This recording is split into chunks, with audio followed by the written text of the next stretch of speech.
여러분들은요, 돈을 벌어야 되겠다는 사고방식에 꽉 막혀 있습니다. 근데 지금 상황에서 여러분한테 도움되는 게 뭔지 아십니까? 그렇게 딱딱 맞히는 게 중요한 게 아니라 앞으로의 시장의 흐름이 어떻게 되느냐가 가장 중요하거든요.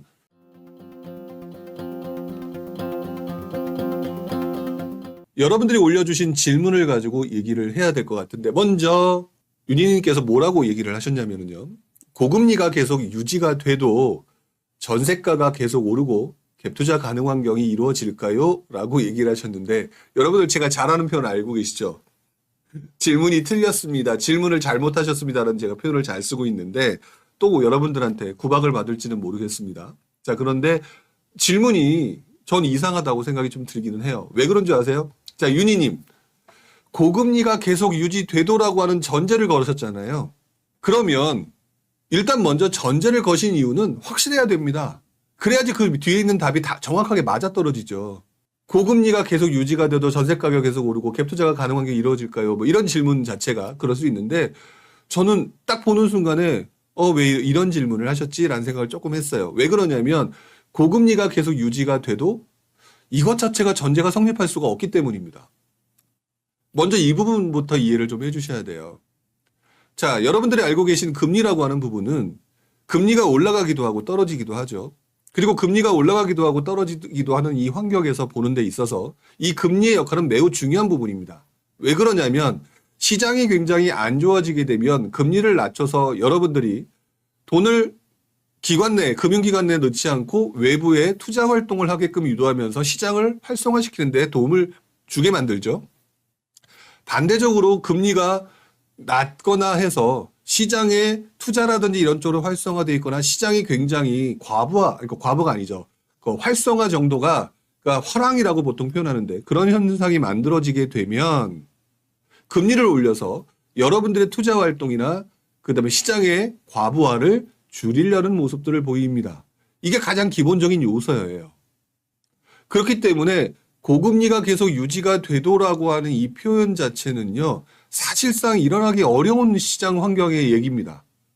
그래서 제가 약간 조금 우리 윤희님께서는 좀 다르게 생각하실 수 있을지 모르겠지만, 이 질문 자체에서는 기본적으로 금리라고 하는 영역, 금리가 시장에 어떠한 영향을 주고 어떤 행동을 하느냐라고 하는 부분들을 정확히 이해를 못 하신 것일 수도 있다는 생각이 듭니다. 자, 그래서 금리가 계속 유지가 되도란 말은 맞지 않다. 왜? 여러분들 지금 시장 환경이 불황입니까? 호황입니까? 여러분들 가격 오르고 인플레이션 효과 일어나고 뭐 기타 등등 요즘에 뭐 자영업자들 장사 안 되고 이런 얘기 나오죠. 불황입니다. 불황 또는 불황으로 가고 있는 중이죠. 고금리가 계속 유지가 된다라고 하는 표현은 단기적으로 유지된다라고 생각하셨는지 모르겠지만, 투자를 하는 데 있어서 단기성 사고방식은 투자에 도움이 안 됩니다. 그렇기 때문에 여러분들한테 다시 한번 언급을 하지만 고금리가 계속 유지가 될 수가 없습니다. 한동안 금리가 오를 수 있다 없다 정도만 있을 수 있을 뿐, 그걸 가지고 유지가 되더라는 가정은 의미 없는 가정이라고 저는 말씀을 드리고 싶어요. 자, 그렇다면 고금리가 계속 유지되라는 가정이 의미가 없는데 뒤에 있는 가정이 맞을 리가 없겠죠? 중요한 거는 고금리랑 상관없이 전세 가격이 오르고 갭투자가 가능한 환경 자체는 직접적인 영향이 있는 게 존재하지 않습니다. 누가 어떻게 얘기하셨는지 모르겠지만 일단 가정 자체가 조금 애매한 가정인 것 같고, 두 번째로는 전세 가격 상승이라고 하는 것들은 기본적으로 대외 환경보다 기본적으로 공급 부족이라고 하는 현상에서 가장 큰 영향을 받습니다. 부동산이라고 하는 주택시장, 아파트 시장 같은 경우는 기본적으로 우리가 필수적으로 사용하는 필수재이기 때문에 매수 아니면 전세거든요. 그게 불황이냐 호황이냐랑 상관없이 기본적으로 공급에 많냐 적냐에 따라서 가장 달라지는 것이기 때문에 제가 볼 때는 이 질문을 하기 전에 시장 환경에 대한 이해부터가 먼저 필요하시다라는 생각이 들어요.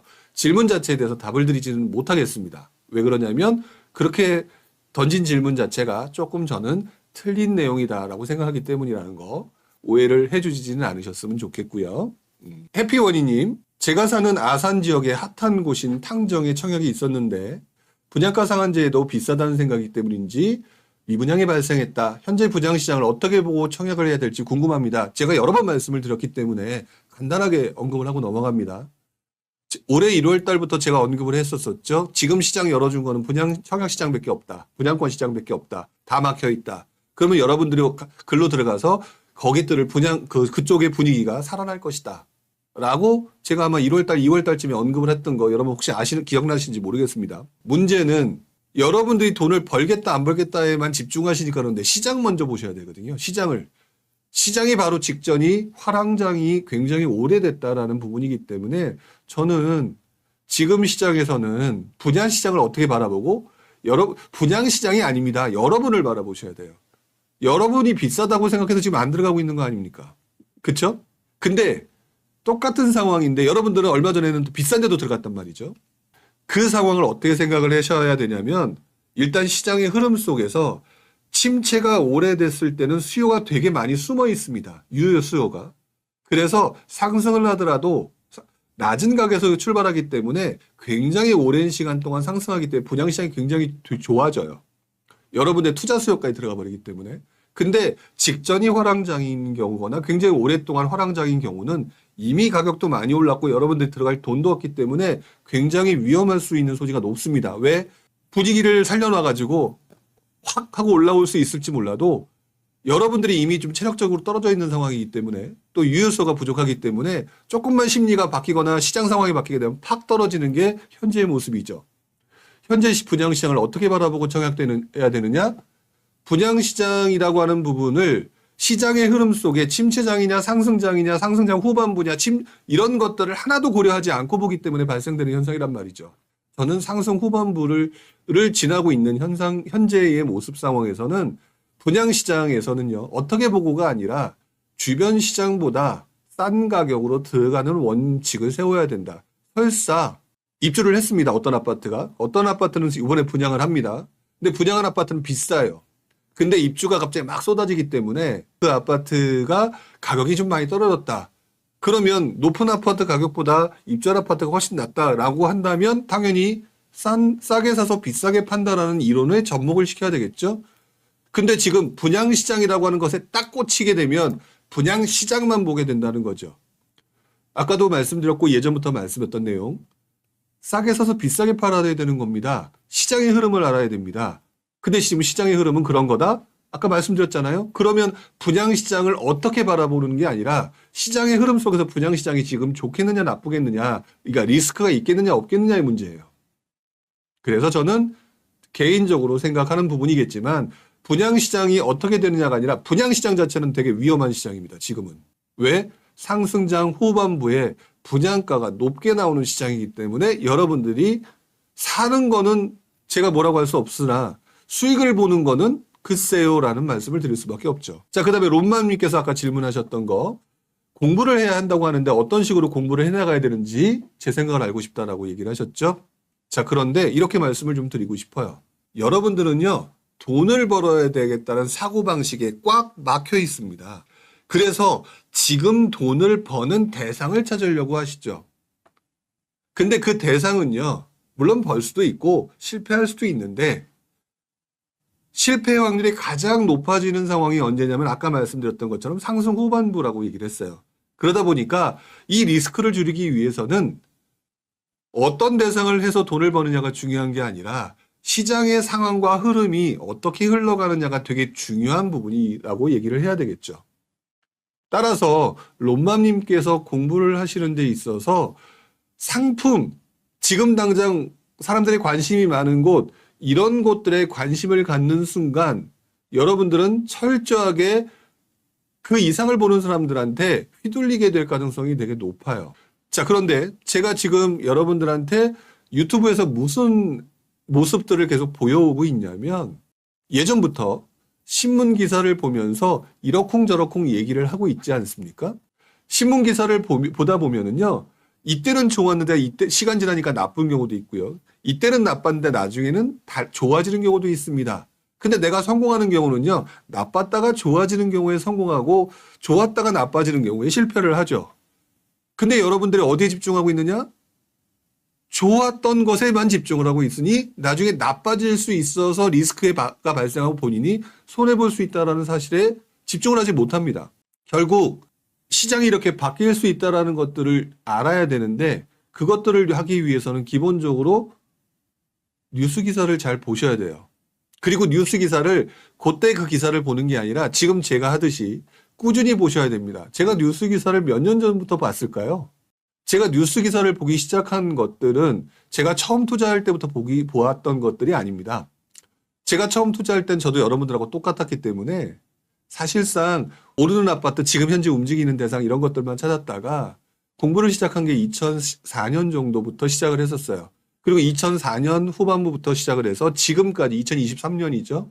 지금까지 그럼 거의 20년 가까이 됐네요.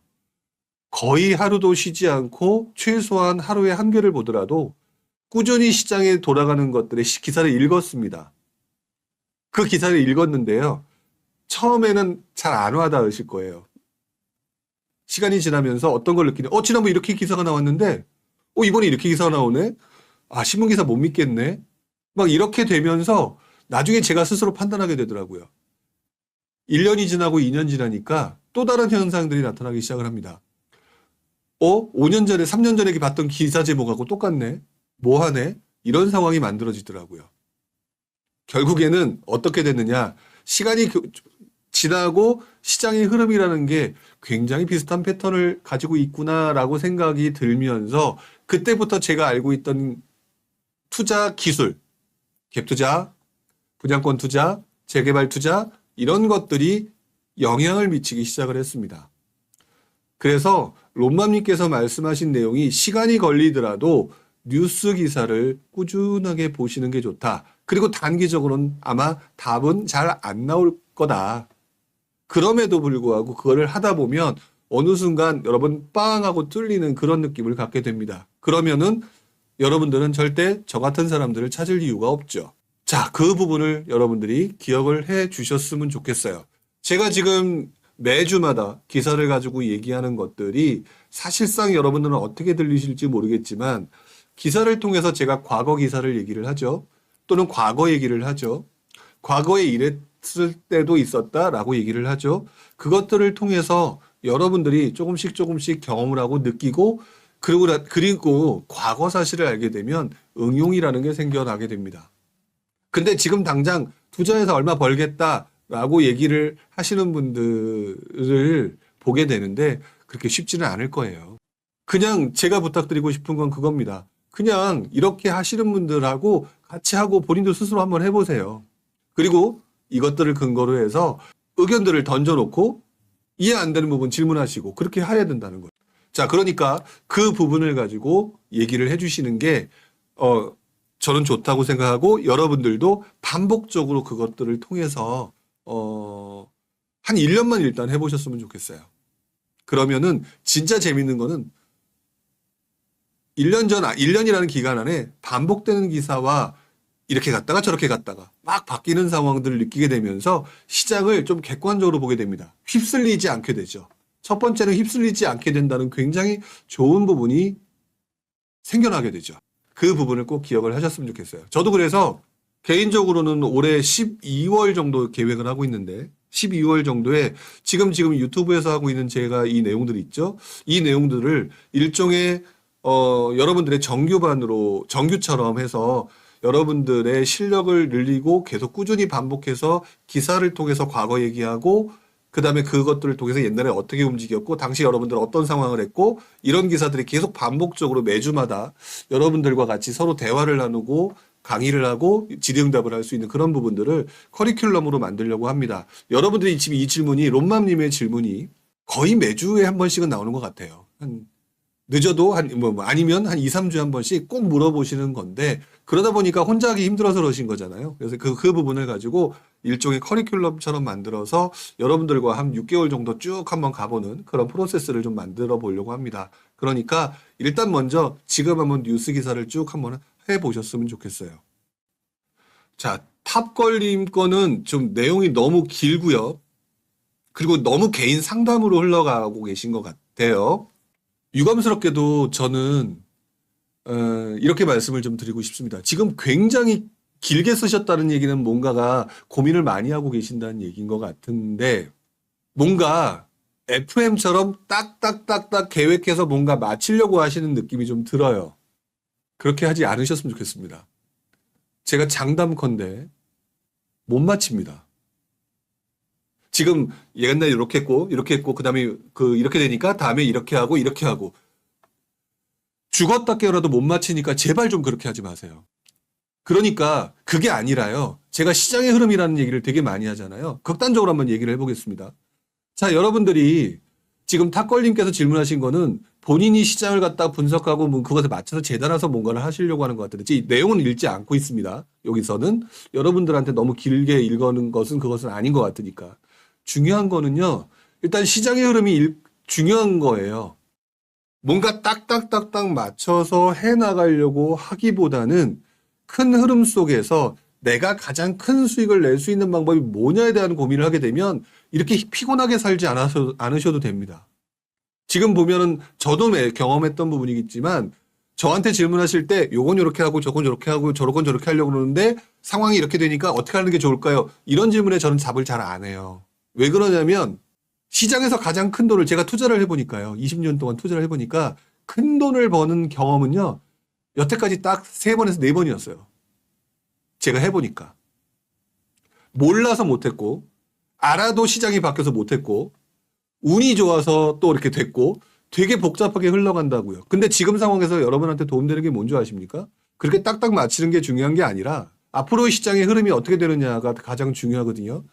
내가 가지고 있는 물건과 상관없이 가장 돈을 많이 벌 수 있을 때 또는 가장 할 때는 시장이 되게 안 좋아지게 되잖아요.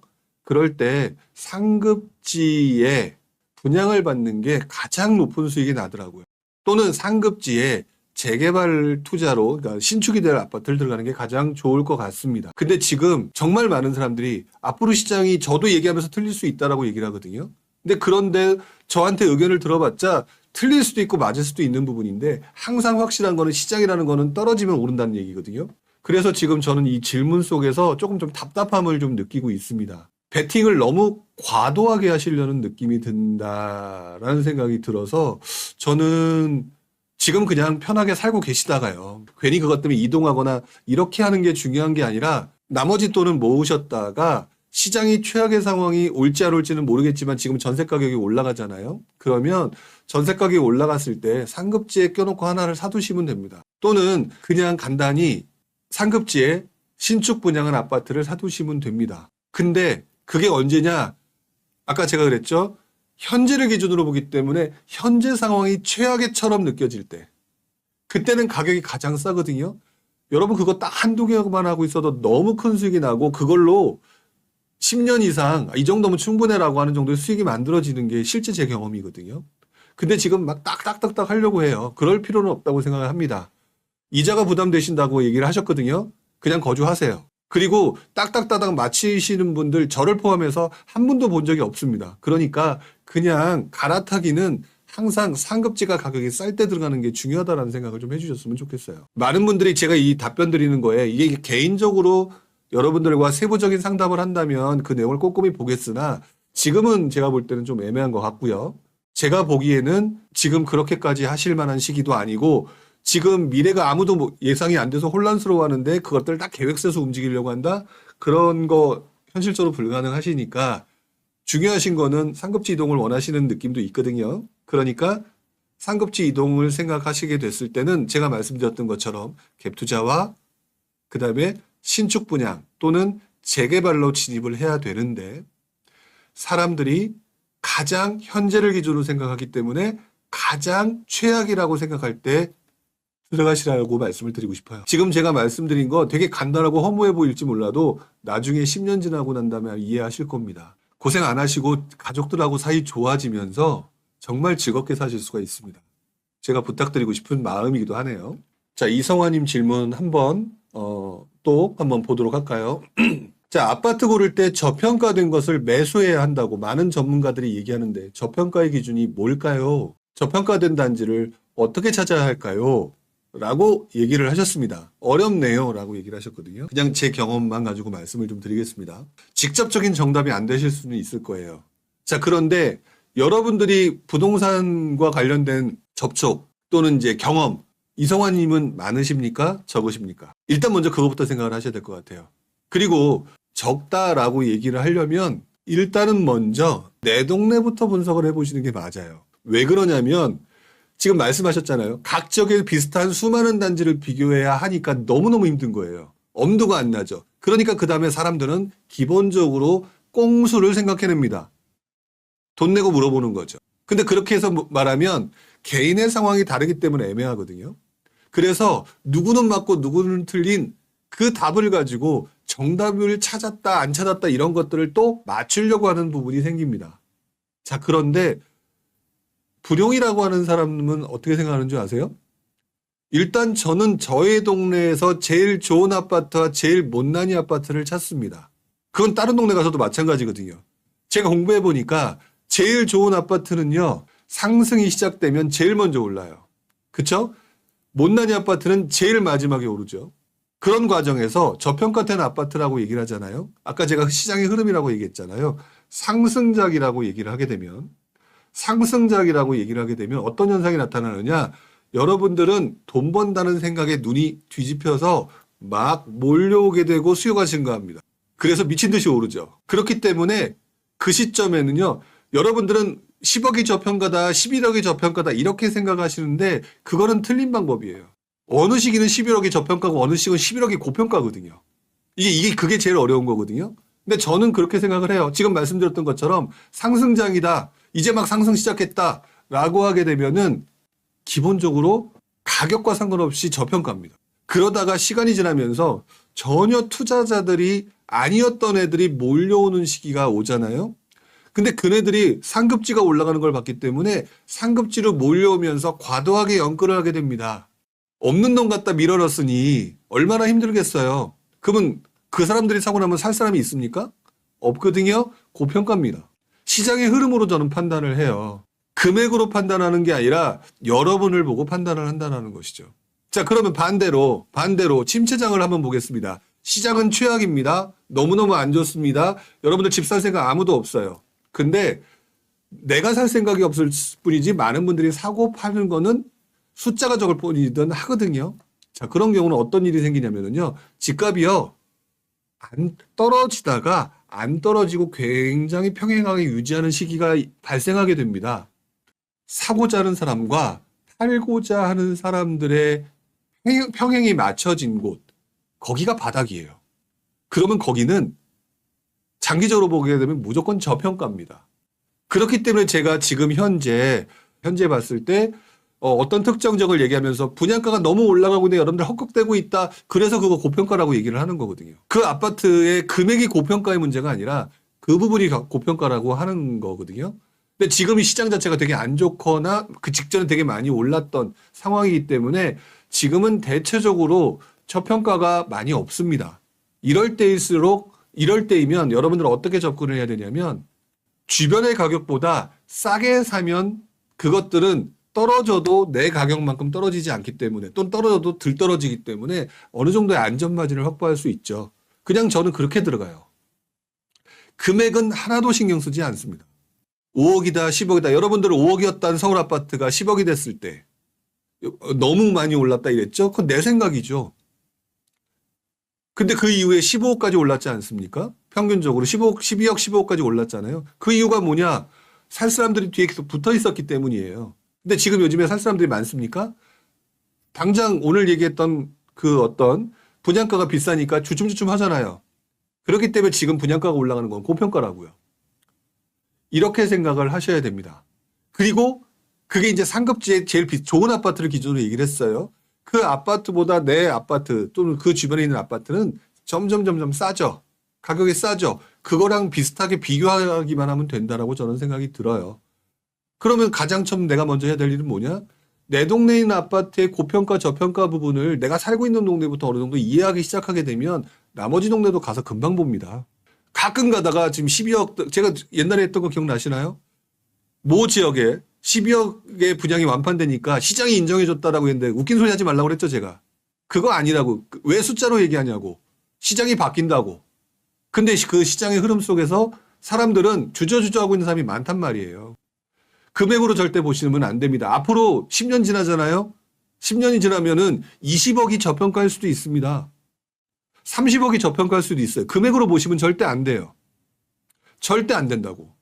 제가 처음 투자할 때는요, 30평대 평균 아파트 가격이 1억 얼마밖에 안 됐어요. 2억 되는 아파트도 많지도 않았었어요. 근데 지금은 서울 같은 경우는 15억이죠. 12억이죠. 그리고 난 다음에 어느 정도 올라가니까 5억이 기준점이 됐죠. 그러다가 지금 10몇 억 됐잖아요. 서울 아파트 5억이라고 하면은 완전 싼 가격이 돼버리는 거잖아요. 말도 안 되는 가격이 됐잖아요. 계속 바뀐다고요. 앞으로 20억, 30억. 그래서 앞으로 나중에 가가지고 20억 너무 비싸. 이런 판단하시는 분들은 기본적으로 아마추어입니다. 저평가와 고평가는 숫자로 판단하는 것이 아니라 그 시기에 사람들이 주저하느냐 안 하느냐의 문제로 가야 되는 겁니다. 그래서 만약에 여러분들 투자 안 하고 주저주저 하다가 가격이 더 이상 안 떨어지잖아요. 예를 들어서 12억 됐는데 더 이상 안 떨어지고 한 2, 3년 간다. 그 저평가입니다. 인플레이션 때문에 가격은 오르고 원자재 가격은 오르고 여러분들의 월급은 오를 거기 때문에 그 12억을 받아주게 될 거거든요. 좀 있으면. 그리고 그 이상도 받아주게 될 거기 때문에 올라갈 거거든요. 그렇게 가야 되는 거예요. 금액으로 절대 보지 마셨으면 좋겠다. 자, 뒤로 넘어가도록 하겠습니다. 가을햇사님, 파주 운정 GTX 인근 아파트 언제쯤 매수하면 좋을까요? 라고 얘기했는데 아까도 말씀을 드렸죠. 지금 제가 좀 전에 그거를 맞힐 수 있는 사람이 몇 명이나 되겠습니까? 그런 질문은 본인 건강에 안 좋습니다. 라고 웃으면서 얘기할 수 있을 것 같아요. 왜? 중요한 거는요. 파주 운정 인근에 있는 아파트, 특정 지역에 있는 아파트죠. 그런데 주변 시세가 얼마냐, GTX가 언제 연결되느냐, 그걸 언제쯤 사느냐가 중요한 게 아니라 그 동네 계속 돌아다니시면서 부동산이랑 친근하게 하다가 진짜 뭐 그 과정에서 뭐 상황에 따라서 급하게 내놔야 되는 사람들, 매물들이 발생을 할 거거든요. 그런 행동을 하시는 게 먼저죠. 언제 매수하냐는 중요한 게 아닙니다. 이왕이면 거기보다 더 좋은 데가 더 싸게 살 수 있는 상황이 만들어지면 거기 가야죠. 제가 맨날 얘기하는 거 그거 아닙니까? 지역과 상품을 정해놓고 언제 하느냐를 가지고 얘기하지 마라. 지금 파주 운정 GTX라고 하는 부분 중에서 여러분들 힐푸아라고 하죠. 힐스테이트 푸르지오 아이파크 있는요. GTX 바로 앞이니까 제일 비싸잖아요. 그쵸? 여러분들이 만약 그런 걸 가지고 투자를 하려고 했다면 그거 분양할 때 막 흔들리고 막 그거 하고 그다음에 중간에 굉장히 가격이 막 부침이 있었을 때 그때 들어가셨어야 되는 그런 어떤 행동 패턴을 보이셨어야 돼요. 언제 사느냐가 중요한 게 아니라. 그리고 그 아파트가 얘기를 해서 그쪽에 있는 부동산이라든지 그런 쪽 얘기를 해서 조금이라도 싸게 나온 것들을 구매하려고 애를 쓰셔야 되고요. 그 주변에 있는 아파트가 상대적으로 너무 싸게 나왔다. 그러면 어차피 시간이 지나면 옆으로 퍼져나갈 테니까 상승은 그런 것들을 살려고 한다거나 계속 이렇게 가셔야 됩니다. 이것들을 누구한테 물어보고 움직일 수 있는 게 아니라는 거죠. 어떤 특정 지역의 아파트 언제 사느냐의 문제는요. 심플해요. 장기적으로는 원재 가격이 오르기 때문에 지금 당장 사는 게 무조건 맞습니다. 아까 그랬잖아요. 아파트 예전에 저 처음 할 때는 2억대였다고. 그러다 5억대 됐고요. 지금 12, 3억대가 됐다고.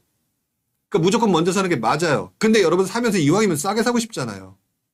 크게 벌고 싶잖아요. 그렇기 때문에 결국 여러분들 해야 되는 행동 패턴은 무조건 그때 가격보다 싸게 나오는 물건들. 그래서 누군가의 집안 상황이나 이런 것들을 위해서 행동 패턴이 달라져서 싸게 나올 수밖에 없는 것들, 균형점이 깨진 것들을 사는 게 가장 좋습니다. 지금 제가 드리는 말씀이 많이들 이해를 못 하실 수 있을 거라는 생각을 합니다. 왜냐면 이게 뜬구름 잡는 얘기처럼 들려질 수도 있거든요.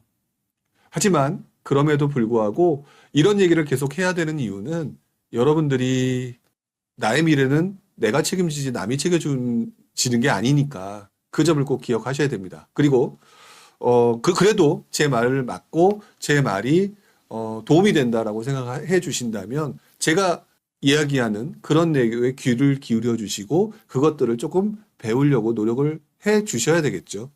이런저런 저런 얘기하지만 저는 여태까지 제 얘기 스타일이 거의 한 번도 틀려진 적이 없을 겁니다. 항상 하는 얘기는 비슷하니까. 왜냐면 투자에 성공하는 방법과 투자에 어떻게 들어가야 됐다라고 하는 것들은 지나고 나니까 딱 일관적으로 정해져 있더라고요. 근데 그게 내가 원하는 시기와 시간을 못 맞추기 때문에 그런 부분인 것 같습니다. 그래도 그런 부분들을 좀 배우시려면 저 지금 여기 얘기했죠?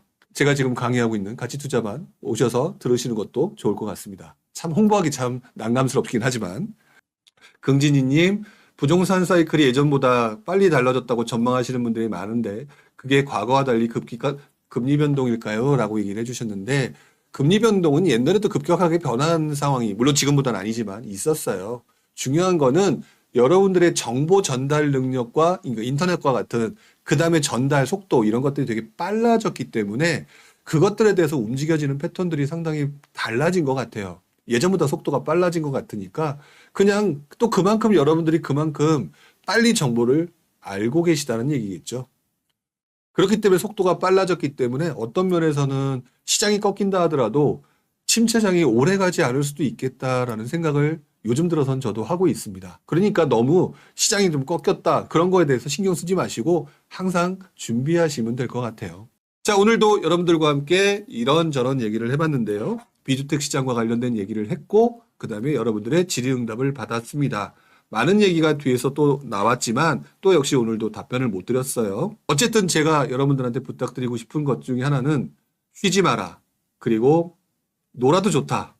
다만 멈추지는 말아라. 라는 말씀을 드리고 마치려고 합니다. 자, 오늘 여러분들 고생하셨고요. 다음 주 목요일 날 여러분들과 함께 다시 뵙도록 하겠습니다. 그리고 여러분들 제가 지금 얘기하고 있는 제 정규 강의 11월 18일 토요일 날 진행되니까 관심 있는 분들은 또 한번 들어오셔가지고 한번 확인 좀 부탁을 드릴게요. 자, 오늘 고생하셨습니다. 마치도록 할게요.